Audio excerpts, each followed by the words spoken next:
Ladies and gentlemen, the time has finally come. We have some brand new Assassin's Creed Mirage gameplay, and within this trailer, I'm just going to be breaking down everything for you. So without further ado, let's just get straight into the trailer breakdown.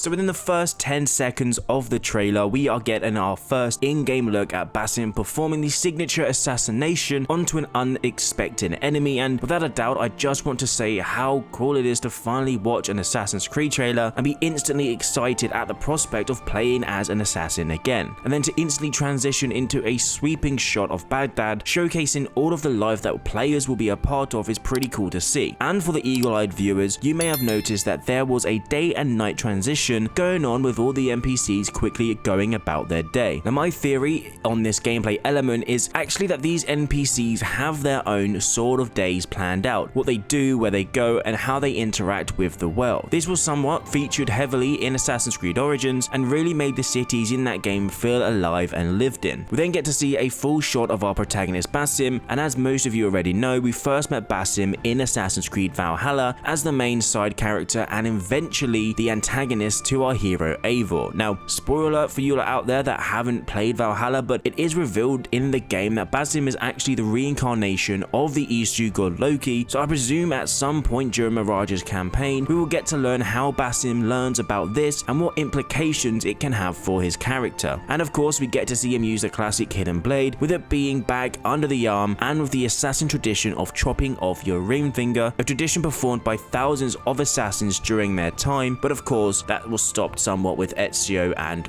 progressing further on during the Assassin's Creed games. Welcome, Hidden One.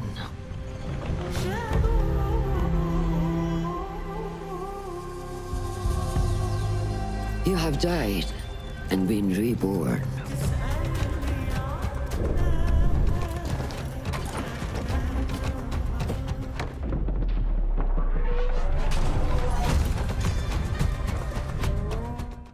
Now, moving on, we finally get to hear Basim's friend and mentor Roshan. Now, Roshan was present in the very first CGI trailer that we got from Mirage, and we knew very little about her, but with the numerous leaks and from the dialogue in this trailer, it is pretty clear to me at least that she will be the one training Basim and indoctrinating him into the Brotherhood, and it's also great to finally see more of the city that we will be playing in. And finally, much to mine and many fans' delight, we get to see the new parkour system that will be in Mirage. Now, looking at the gameplay footage, we can see a bunch of cool new vault animations and some classic ones such as the basket swing and basic parkour rolls. But one new move that is showcased a fair amount in this trailer is this one right here. This is something that we have never seen in an Assassin's Creed game before and reminds me a lot of something from a Prince of Persia game. With this new move being added, it's safe to assume that these poles will be spread out across the map, allowing the player to quickly move across the rooftops without having to slow down or find another route if the gap is too big to jump. I will say it will be good to see if the parkour is as smooth as it was in AC Unity's world, as that's the base level of parkour movement any AC fan wants, but with the game being built off Valhalla's engine, I really do doubt it will be the case, because it does look very similar to Origins parkour, just with a bit more moves. I also hope that they've removed the parkour anywhere thing. I mean, I get that the games are based in such a wide open spaces such as Valhalla, Origins, and Odyssey that they could instantly scale the side of a 100-foot mountain, but with Mirage being set within a city and an enclosed base, it would be nice to see the game revert back to the normal type of climbing we had in previous games, like AC Unity, obviously, Revelations, AC3, AC4, all the way back to AC1. Just some grounded parkour would be great to see. Moving on.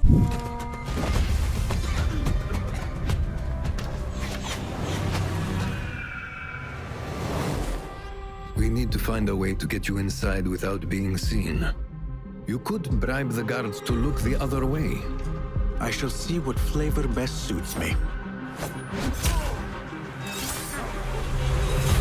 And as you can see, smoke bombs are back, and with a new color palette this time. With this game primarily focusing on stealth, we can probably assume that this will come in handy a lot of times during the story and when you're playing through the open world. But what I do wonder is that if there is a bomb building mechanic in Mirage, similar to what we had in Assassin's Creed Revelations, or if it's just a simple you go to the shop and buy the bombs in whichever color you want sort of thing. And of course, throwing knives are back, and with these being showcased, I do hope we get a wider range of gadgets to use within the stealth aspects of the game, not just these two items. And then we also get our first look at our new side character who goes by the name of Fulad, and you know it's definitely going to be the case of this guy teaching Basim the ways of the Brotherhood. And talking about the story and how the characters are involved, we'll get into that later in the video, but I get the feeling that this guy is going to have a very similar relationship to Basim that Arno has with Balek in AC Unity, so expect some sort of tension there. And to back up this idea, we do get some confirmation that Fulad is going to be the Brotherhood mentor that is in charge of training all the new initiates, which we got from the PlayStation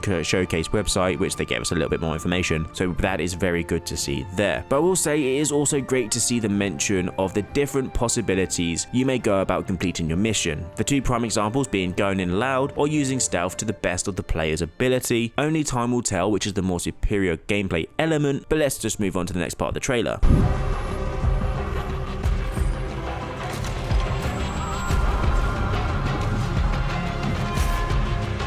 Embrace the fear. Quiet it. Find the stillness. And let's go.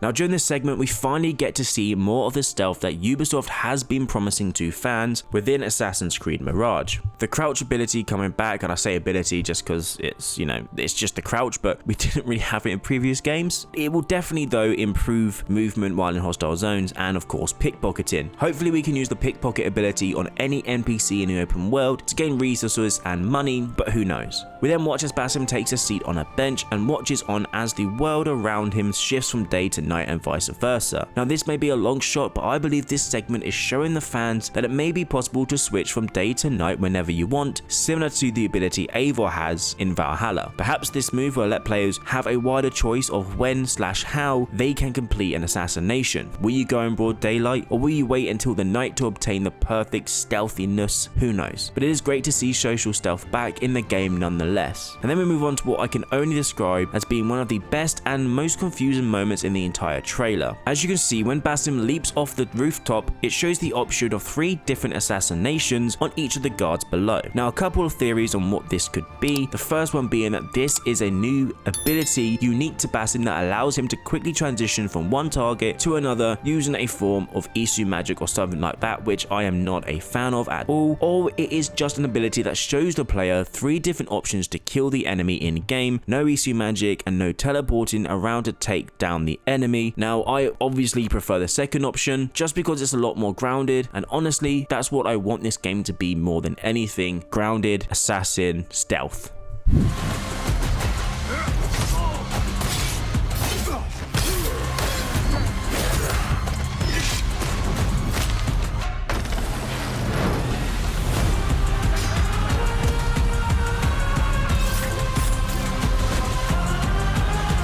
The stage is yours, Basim.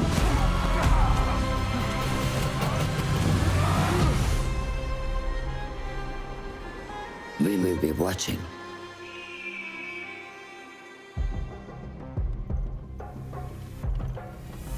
And here we go, our first look at some proper in-game combat, and honestly it looks so good. The different style of animations, the use of the hidden blade, all of which are amazing to see. With the game being based on Valhalla's engine, I do wonder however if these are going to just be the separate finisher moves we can complete on an enemy, or if they are available to do whenever you fight someone. Because of the special back move we saw in the beginning, it looks to be a great move to divert the combat away from the player and make a daring escape. I will also say that the combat looks to be fast fast-paced and agile, something that deters a lot from Valhalla and the previous RPG game. Perhaps it could be down to the weapons he's using, but with Mirage stripping away the RPG elements, I believe we are seeing Basim's only weapons: his fists, his sword, and his hidden blade. And of course his feet when Spartan kicking an enemy off the top of the roof. We love to see it. And then at the very end of the trailer, we get to see what appears to be the final assassination moment of a very lonely bad guy. Now, looking over the leaks again, it does say numerous times that the devs are looking at the Hitman games for inspiration when it comes to the missions and assassinations, so hopefully this is just one of the many possible cinematic type assassinations we'll be able to perform in the game. As we know, the game is being based around the black box system. We got to look at it within some DLC for Assassin's Creed Valhalla, but it was very prominent in AC Unity and of course AC Syndicate, where the players got to choose a numerous amount of options to how they were going to complete a mission and attempt to assassinate someone. This is something I hope they bring back. And then to end it off, we get a beautiful shot of Baghdad and the release date officially being October 12th, 2023, and I for one am excited to get my hands on the game and finally get back to the roots of Assassin's Creed. And if you're worried about not being able to see any more Mirage, then you really shouldn't be. I am 99.9999999% certain that we will get a full Assassin's Creed Mirage gameplay showcase at Ubisoft Forward on the 23rd of June, and I definitely cannot wait to see how the game feels when played in the open and by fans. So ladies and gentlemen, in the comment section down below, I want you to let me know what your favorite part about the gameplay trailer was, and if it's gotten you excited for more Mirage. Also make sure you leave a like and subscribe to stay up to date with the latest and greatest AC Mirage content, and I hope you all have an amazing day, and I'll see you in the next video.